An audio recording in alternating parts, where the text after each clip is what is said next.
Boa tarde, gente. Boa tarde a todos. Já é, né, natural que a gente traga aqui no GX2 Talks, cada edição, um tema diferente. Então, a gente já falou aqui, né, sobre escassez de profissionais de tecnologia, a gente já falou sobre diversos temas em relação à diversidade, e a gente acredita que esse é o espaço ideal para a gente discutir, né, temáticas como essa. Então, por que dessa escolha, né? A gente está aqui dentro de um local corporativo, onde a gente tem diversas empresas de diversos tamanhos, a gente tem empresas grandes, empresas pequenas, e a gente acredita muito no potencial dessa comunidade para um impacto mais forte, né? Então, hoje, a decisão sobre esse tema, obviamente, tem a ver com o mês, né, que a gente está, o mês de novembro, que é alusivo, mas muito também em função da gente conversar sobre isso e abrir esse diálogo. Então, para a gente começar, queria ouvir um pouco da Aldrin, assim, de como tu percebe esse movimento que a gente está vivendo em relação à equidade racial, né, nas corporações. Bom, esse movimento ele tem crescido bastante, né? Até estava comentando sobre isso na semana passada, que a gente tem, principalmente a tecnologia, ela tem sido um mercado que tem capitaneado aí essa construção de diversidade, né? A partir do ambiente de trabalho, dentro do ambiente corporativo, mas a gente tem percebido fora do ambiente tecnológico que a maior parte das empresas elas têm buscado essa construção de diversidade, equidade racial, a partir de alguma crise de imagem, né? Então, algum caso de racismo que venha a público, alguma questão que se traga ou que seja exposta, né, nas redes sociais, é mais nesse lugar que boa parte do mercado tem se movido, né, a partir de alguma crise de imagem, o que é bem diferente do mundo da tecnologia, que vem buscando, né, uma construção de diversidade já há algum tempo, né, a gente ainda está engatinhando, mas se a gente for comparar com o mercado, é um mercado que tem realmente liderado um pouco mais essas pautas, né, não só na equidade racial, mas como de todas as outras opressões que existem. E Luana, que papel tu vê, assim, que as grandes e médias empresas têm para essa mudança? Boa tarde a todos e todas. Assim, primeiro eu quero colocar a relação, tá? O papel é importante, é muito importante, mas, como a Audrey disse, né, as empresas elas têm a tendência a fazer isso quando há uma crise, e que é um problema, porque esse profissional que vai entrar nesta empresa, ele pode não conseguir desenvolver o seu trabalho, porque há necessidade do letramento racial dos funcionários também, por conta da construção social que tem no nosso país, né? A gente tem uma construção social que inferioriza as pessoas negras, né? Então, essas questões, elas precisam ser conversadas no espaço de trabalho. Não basta apenas criar marketing, né? Essas pessoas realmente, de fato, elas precisam ser inseridas e que elas consigam desenvolver o seu trabalho, né? Porque são pessoas também muito qualificadas. Ótimo. E falando muito nesse ponto, assim, né? Hoje a gente vê LinkedIn tá tomado, né, de divulgações de vagas afirmativas, uma série de empresas tem feito essa movimentação. Mas o que vocês percebem que é necessário, assim, primordial, antes das divulgações, antes de tu lançar, né, um processo seletivo de vagas afirmativas? Que etapas essa empresa precisa, né, concluir antes de lançar algo assim para o mercado? O letramento racial. Porque a gente precisa entender que há uma relação bem complexa entre pessoas negras e brancas neste país. Infelizmente, a gente tem aí, vou trazer, que é importante para esse momento, que é o Pacto da Branquitude, né, que é um estudo da psicóloga, a doutora Cida Bento, né, uma psicóloga negra, que ela, há mais de 20 anos ela faz esse estudo, que historicamente os brancos são tratados como superiores, né, e se veem de forma positiva a todo momento, diferente das pessoas negras. Então, as pessoas negras não são vistas como intelectualmente capazes, né? Então, se não há um letramento racial dentro dessa empresa, essa pessoa negra contratada, talvez ela não consiga desenvolver o seu trabalho, o seu projeto, porque ela não será levada em consideração. Então, por isso que o letramento racial dentro da empresa é importante antes de abrir, né, as vagas. Audrey, tem algum ponto em relação a essa pergunta que tu quer contribuir com a gente? Sim, eu acho, primeiro que eu concordo muito com tudo que a Lana falou, e segundo que eu acho que a gente está num momento em que, primeiro a gente abre as cotas, né, se criam as cotas para acesso das pessoas negras à universidade, e aí existe também um gap de informação em quem foram os primeiros beneficiados com as cotas, né, de acesso à educação. A gente, né, olhando para a nossa linha histórica, as pessoas brancas tinham, né, esse privilégio, essa oportunidade, digamos, de ter o acesso à educação. Os negros eram proibidos, né, de acessar a escolas, ambientes de conhecimento, e, obviamente, isso tudo traz um atraso em relação ao mercado de trabalho e tudo que compõe o conhecimento, né? Porque o conhecimento é a chave de tudo para a gente acessar qualquer espaço.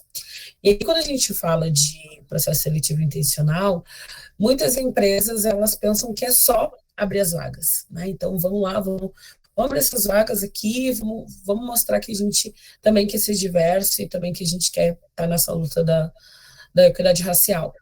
Mas, sem o letramento, isso se torna uma crise interna enorme. E, assim, pode ser desde realmente vir a público alguma gestão de crise, como internamente mesmo, né? Porque as empresas, elas não estão preparadas para receber pessoas negras. Na verdade, as empresas, elas não estão preparadas para receber qualquer tipo de pessoa fora do padrão que hoje existe, né? Que são das pessoas brancas, cis, hétero, enfim. E aí, dentro disso, a gente também tem um atraso no próprio desenvolvimento do profissional negro, né? Então, hoje, eu brinco que existe um processo seletivo intencional 2.0.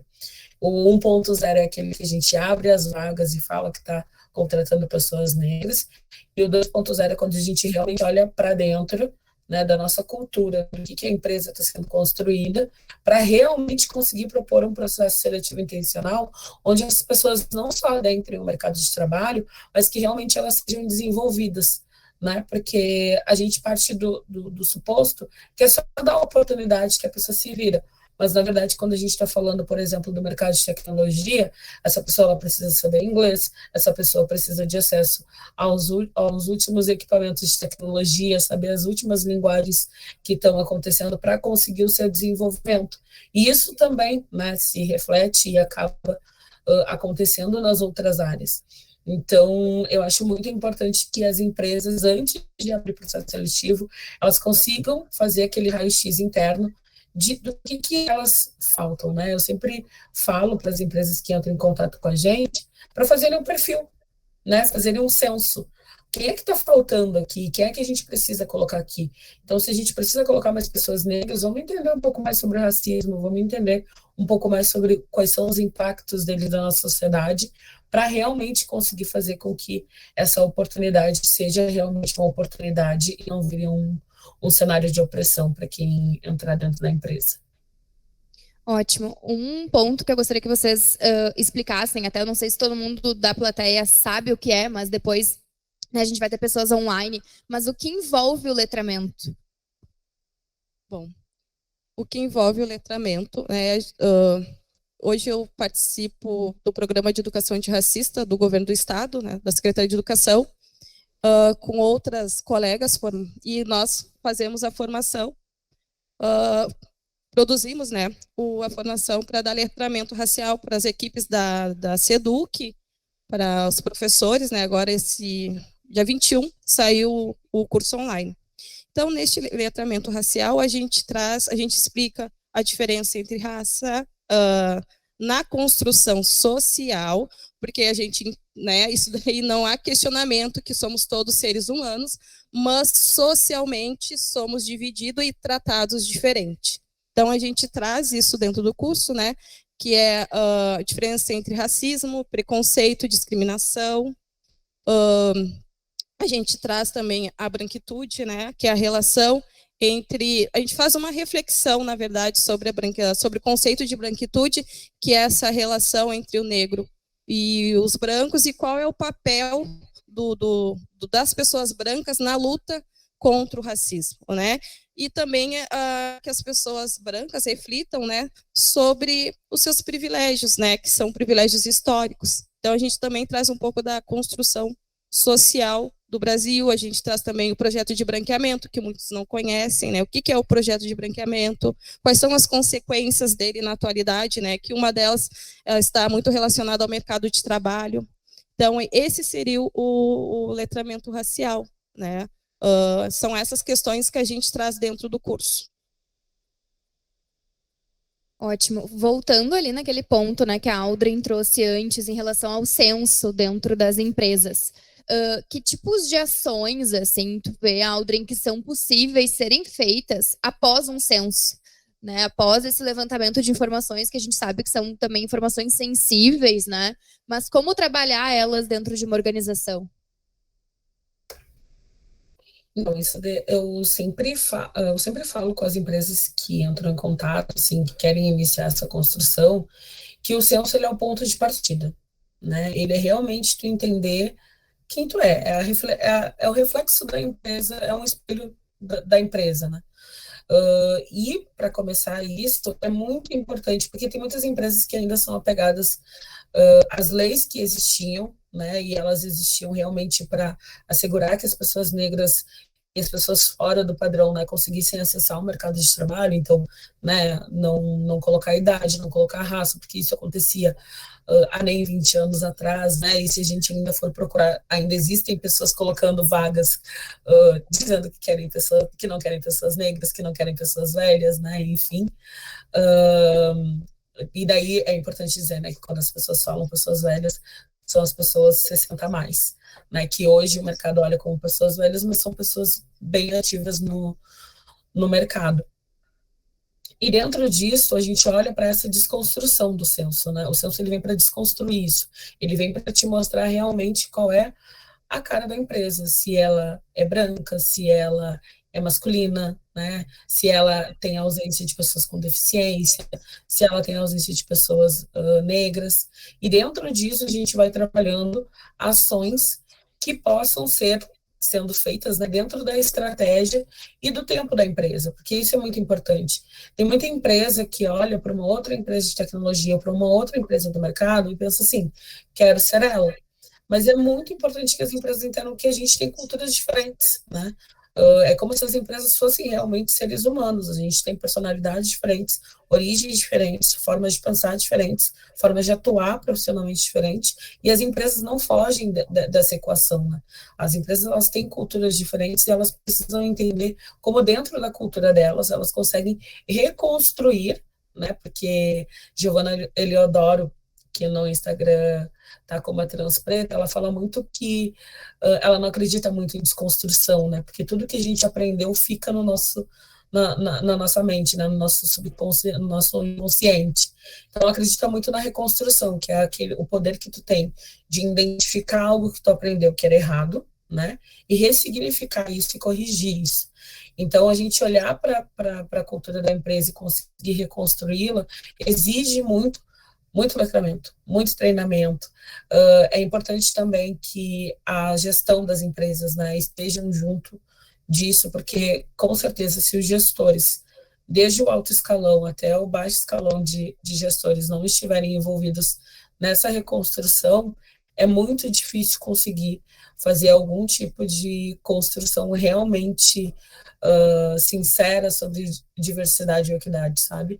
Fica muito mais, quando a gestão não está envolvida, fica mais da porta para fora do que realmente da porta para dentro. Legal. Um ponto ali que tu trouxe, né, de empresas pequenas, médias e grandes, a gente vê uma movimentação muito grande de empresas jovens, né, startups, empresas que estão aí nascendo, que já vêm com esse viés da diversidade muito forte, que falam mais sobre isso. como essas empresas que são pequenas, que ainda não têm, né, um budget alto ou um orçamento específico para isso nesse momento, podem ter ações efetivas para mudar esse cenário? Assim, né? Vai depender do reconhecimento, né? Se de fato essa empresa reconhece, né, que o racismo existe, e se de fato, por mais que que essa empresa não tenha, né, isso não é impedimento. Então tem muito material bom, tem muito vídeo bom, sabe, que podem ser usados dentro do espaço de trabalho. Então não impede, né, que por mais que o orçamento seja baixo, que de fato se tenha esse trabalho que contrate pessoas negras, mas como a gente já falou, né, que antes de tudo, né, tem esse reconhecimento entre todos os funcionários, e também essas empresas, elas podem criar códigos de conduta dentro do ambiente de trabalho, né? Quando a pessoa for contratada, ela já sabe, né, que a empresa não aceita discriminação, não aceita, sabe? Isso é importante, já é uma mudança, eu considero uma mudança. Eu acho que em empresas menores, o trabalho ele é muito mais, não digo mais fácil, mas a forma como ele é fluido é mais fluido do que numa empresa que é uma multinacional, enfim, possui algum grande porte. Eu concordo com a Luana que tem muito material na internet. Além disso, ele também pode partir, né, das contratações, porque a partir do momento em que tu começa a contratar pessoas negras, pessoas LGBTQIA+, pessoas gordas, pessoas 60+, enfim, tu tem um olhar diverso para o produto e para a solução que tu está oferecendo. Então, isso vai se tornar natural, até mesmo o debate de daqui a pouco acontecer algum caso de racismo, algum caso de homofobia, disso ser levantado, ser tratado, não digo com naturalidade, mas a gente olhar para isso e dizer, cara, tu foi homofóbico aqui, foi racista aqui. A conversa ela vai ser muito mais fluida do que hoje é, né? Porque hoje, em grandes empresas, em grandes corporações, é como se fosse um tabu. E, na verdade, não, a gente precisa falar. Se a gente não falar sobre, se a gente não poder dizer para o colega, olha, essa tua frase não tá legal. Tu não poder dizer para o teu chefe que a frase que ele falou foi sexista, foi machista, enfim. Isso traz, né, os bloqueios e as barreiras dentro do mercado. Isso faz com que a gente, quando uma pessoa seja racista, a gente não consiga reagir em relação ao que ela está falando, porque ela é minha chefe, porque ela é minha gestora, né?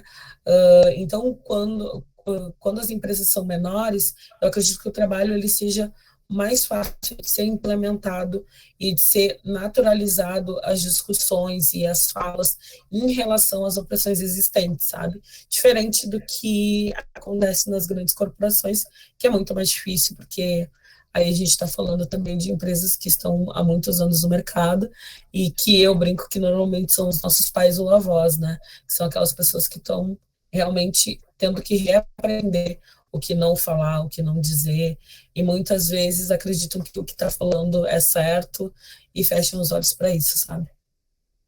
Sim, com certeza. Antes da pandemia, né, já se falava muito que a gente tem aí, já era previsto, né, que a gente teria mais de 400 mil vagas novas sem ter pessoas para preencher. Pós-pandemia, a gente sabe que esse número aumentou muito, né, o digital ganhou ainda mais força.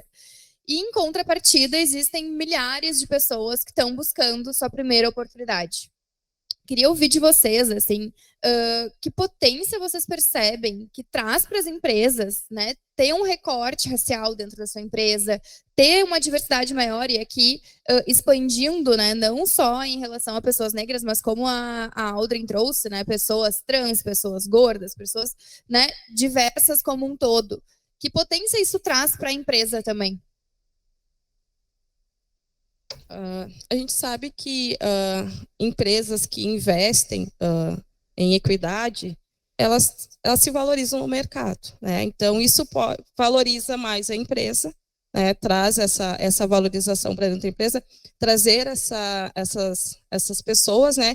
E também acredito que as pessoas vão trazer um olhar mais sensível, né? Mais humanizado. Isso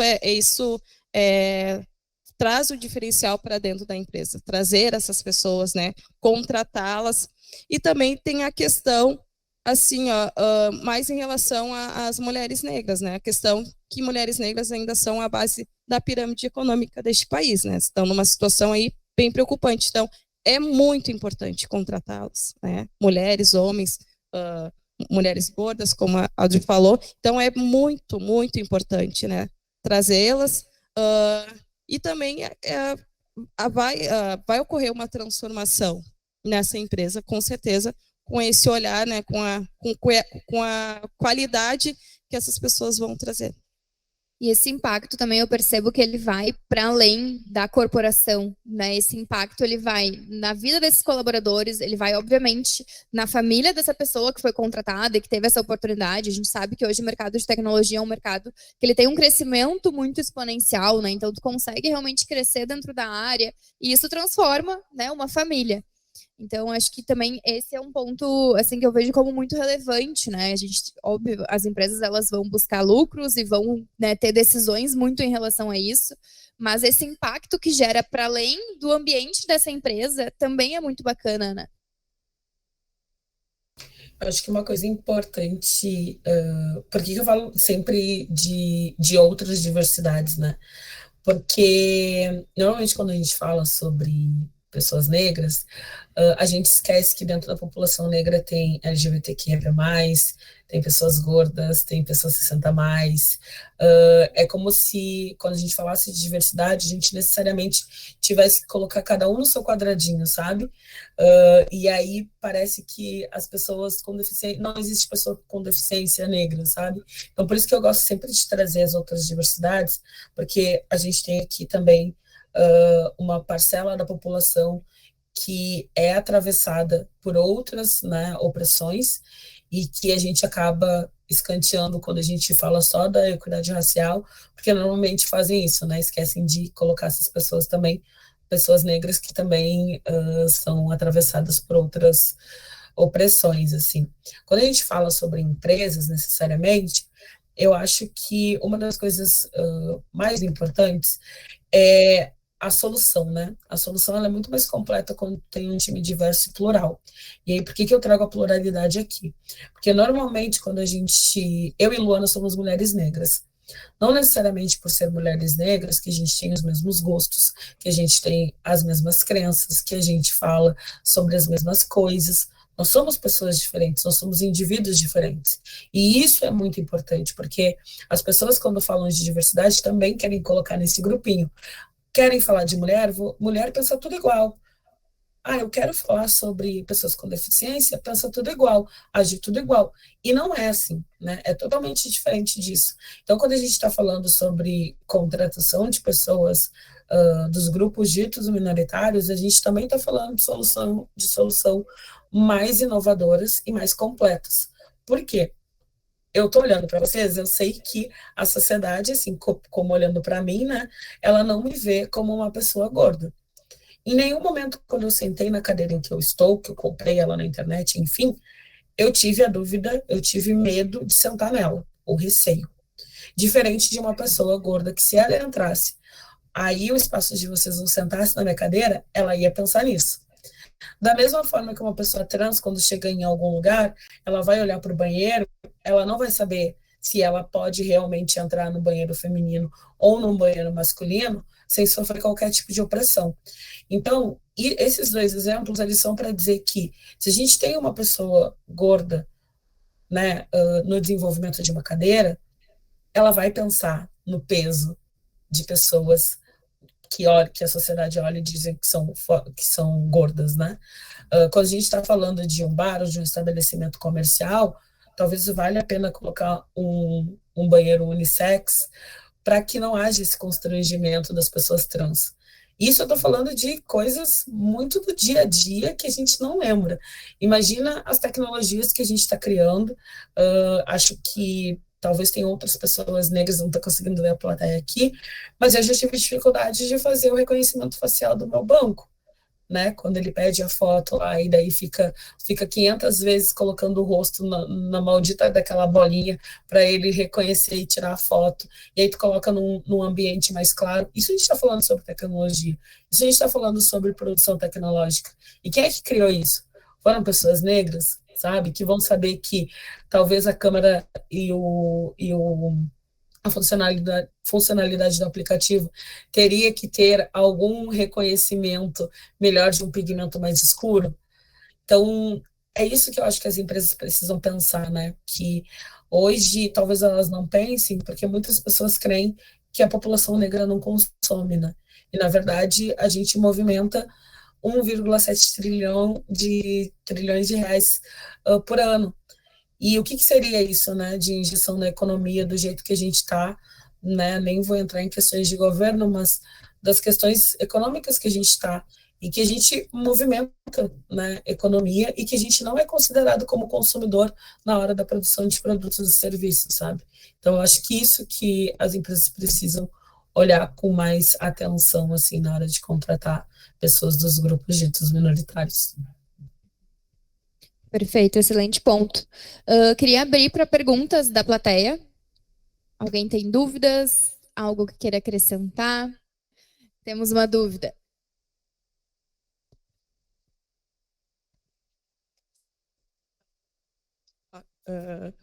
Queria agradecer a Audrey e a Luana por estarem aqui compartilhando o conhecimento de vocês conosco.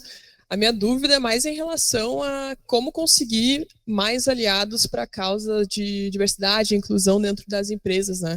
Nós, inclusive, temos dentro da X2 um comitê de diversidade e inclusão, porém a gente ainda tem uma dificuldade no alcance, né, de todo o time. Então, eu queria saber de vocês se vocês têm alguma dica ó, dentro do conhecimento de vocês, da experiência de vocês, de como a gente poderia fazer algum tipo de ação diferente para ter um alcance maior, né? Então, a nossa dificuldade é realmente com aquelas pessoas que estão dentro do padrão, né? Cis, hétero, geralmente homens, que são a maioria do nosso time, que envolve o segmento da tecnologia, né? Mas era isso, queria perguntar para vocês se vocês tinham alguma dica, enfim, para melhorar esse alcance. Boa. Assim, ainda, né, não sei, Audrey, ainda a gente não tem essa ação pronta, né? Ela é uma construção, tá? É uma construção. E, assim, o que a gente faz, né, nas formações? A gente orienta as pessoas que elas tenham, dentro de cada departamento, ações. Eu não sei se vocês funcionam aqui como departamentos, né? Cada departamento precisa criar uma ação, né, que para a equidade racial. Como é que faz? Depois do letramento, né? Então, depois de tudo que a gente conversa, reflete, a gente, né, pede uma ação, né, dentro naquele momento. Então, os departamentos criam ações, né, e essas ações são monitoradas.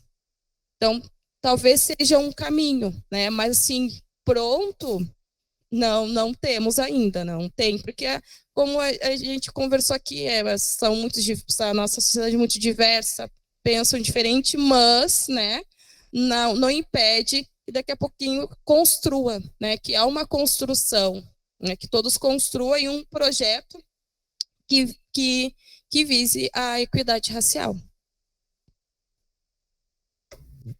Então, eu acho. Eu tô rindo, gente, porque eu acho que esse assunto é que assim, eles não querem perder o privilégio que eles têm, né? Tipo, tá cômodo, tá confortável. E a partir do momento em que tu começa a construir e a ter noção do quanto que a tua existência, né, pode oprimir, né, outras pessoas, isso te coloca num lugar desconfortável, né? E vamos e convenhamos que, né, ali a nossa, como é que é o nome? A nossa linha de conforto, a nossa zona de conforto, ela é muito boa para qualquer tipo de ação que tenha na nossa vida, né? Quando a gente começa a se autocriticar ou receber críticas sobre a nossa existência em relação ao que está rolando no mercado ou em relação ao que está rolando em tudo, né, da nossa vida, é muito difícil de sair desse lugar, né? É muito difícil de reconhecer que, cara, talvez eu tenha que aqui dar lugar para uma mulher, né? E talvez aqui eu tenha que dar lugar para uma mulher negra. E talvez aqui eu tenha que reconhecer que essa mulher sabe muito mais do que eu, né? ou ela consiga entregar uma solução muito melhor que a minha. É difícil tu dar esse lugar, né? Tu propor esse lugar para essas pessoas, assim. Mas eu acredito muito em treinamento, né? Treinamento de sensibilização e letramento. E porque a partir do momento em que a gente consegue, e aí especificamente, né, um homem branco consciente, é ele quem vai levar a palavra. É ele quem vai levar a palavra, porque é muito difícil que uma pessoa branca escute com atenção uma pessoa negra. Normalmente, quando ela começa a se autocriticar, é porque vem uma outra pessoa branca e abre essa janela para ela.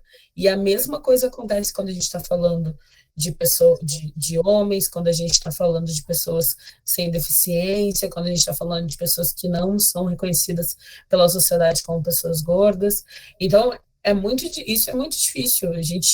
E daí eu faço até a autocrítica, né, de que a gente não quer sair desse lugar, a gente não quer pensar, porque o pensar traz uma autocrítica e também tu reavaliar comportamentos que tu tem, né? E aí, mudança é algo que é difícil. Eu diria que a única dica que eu tenho é realmente treinamento de sensibilização e de letramento, porque é isso que vai trazer pelo menos ali uma pontinha de conhecimento para essas pessoas, e o despertar delas vai ser natural, se isso for do interesse delas também, né? Porque isso é muito importante. Tem pessoas que não estão interessadas e que não vão estar, e a gente vai ter que seguir a nossa luta de qualquer forma. Eu posso, talvez, né, não focar em quem está resistindo. Foca naqueles que estão, né, com vontade de fazer, porque daqui a pouco tu perde uma energia, né, que não vale a pena. Então, tu vai ganhar muito mais com aqueles que estão disponíveis ali a fazer diferente, a querer a mudança. Então, é uma sugestão também. Ótimo. Estamos chegando aqui na reta final do nosso tempo de evento. Queria saber se tem mais alguma pergunta. Temos.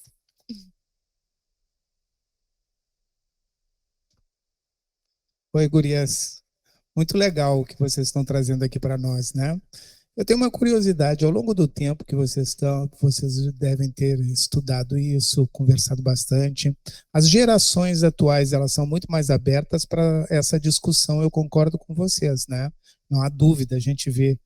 Mas a geração de hoje é tão discriminatória quanto as anteriores ou não? Porque qual é o sentimento que vocês têm sobre isso? Eu falar agora mais em um relato pessoal, tá? Eu sou professora e vice-diretora, tá, do estado. Em outubro, nós organizamos a gincana de educação antirracista na escola que eu trabalho. E toda a escola foi envolvida. Então, assim, eu estou falando mais da minha bolha, né? Eu trabalho em 2 escolas, além de participar do programa. Então, na escola que eu trabalhei, que eu desenvolvi o projeto da Gincana de Educação Antirracista, foi lindo.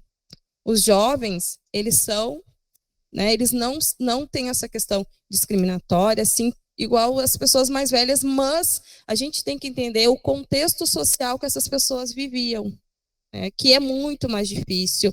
A gente também tem que pensar que a nossa educação ela é etnocêntrica. A gente sabe tudo da Europa e não sabemos nada do Brasil.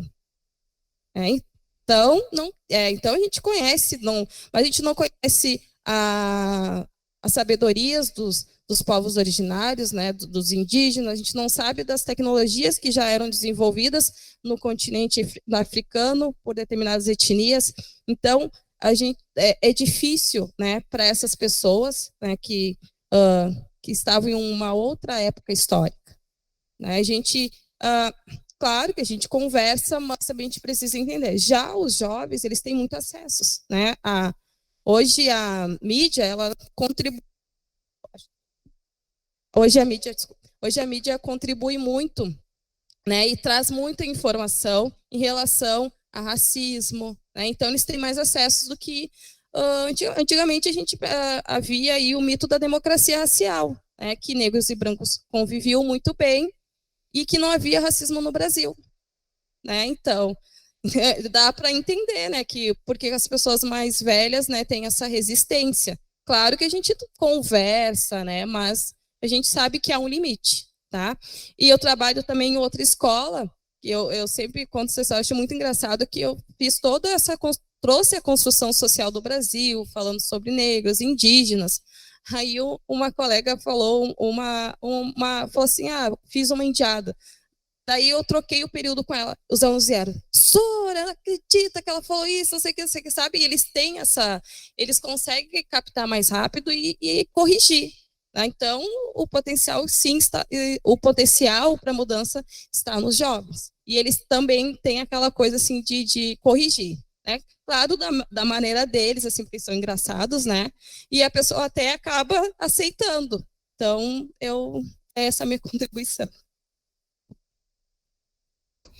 Eu também acredito que os jovens são muito potentes, assim, né? Mas eu acho que isso depende muito da condução, né?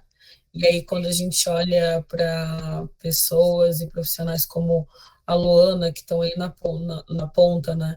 Educando esses jovens, e muitas vezes num sistema sucateado, né? Que tem o seu salário parcelado, que estão ali muitas vezes pela crença na educação, e eu acredito muito na educação como uma forma de diminuição de barreiras, né?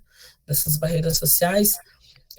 Eu me preocupo muito com a condução, assim, né? Porque hoje a gente tem muitas pessoas na ponta fazendo esse trabalho. Mas, na contrapartida, a gente tem muitos professores em escolas particulares não fazendo isso, né? E aí tem um caso que foi recentemente em São Paulo, em que os alunos de uma escola de elite estavam fazendo alusão ao nazismo, né, ofendendo os colegas que eram judeus, dizendo que eles iam para a câmara de gás, chamando os colegas negros de macaco, dizendo que eles eram escravos. Então, a gente tem, um lado, jovens muito potentes, né, que aprendem rápido, que aprendem novas tecnologias muito mais rápido do que a gente aprendeu, mas tudo isso vai depender da condução, né? E aí essa condução muitas vezes é colocada só na conta da escola, só na conta do professor, né? Vai para a escola, vai aprender com o professor. Mas e o pai e a mãe, né? E todo o círculo pessoal, social que essa criança convive fora do ambiente escolar. A escola ali tem um papel muito atuante, muito importante na nossa vida, como foi na minha vida, eu acredito que tenha sido na vida de vocês também. Mas e o resto? E, né, aquele ambiente que precisa dar esse suporte, que precisa também estar nessa reconstrução de conhecimento e de trazer para essas crianças um lugar mais diverso, né, e plural, assim. As pessoas brancas estão levando seus filhos para conviver com crianças negras, estão apresentando para eles leituras de pessoas negras, estão apresentando para eles, são aquelas pessoas que não são aqueles pais que são contra as pessoas com deficiência dentro da escola, né? Eles estão conseguindo conviver com o que é diverso, ou melhor, o que é diferente de si, né? Ou não. Então, acho que essa construção que é importante, sabe? Acho que é essa a pauta. Acho que potencialidade, sinceramente, tem tanto entre os jovens de hoje, quanto tinha nos nossos jovens da nossa época, né? O problema foi o condutor de tudo isso e a forma como a gente aprende a lidar e a viver em sociedade, sabe? Com certeza. Acho que a mensagem que fica, né, na conclusão desse talk é a diversidade ela não está à venda numa prateleira, né? Não é algo que em um dia tu resolve e tu muda toda a tua empresa, né? Ela é uma construção.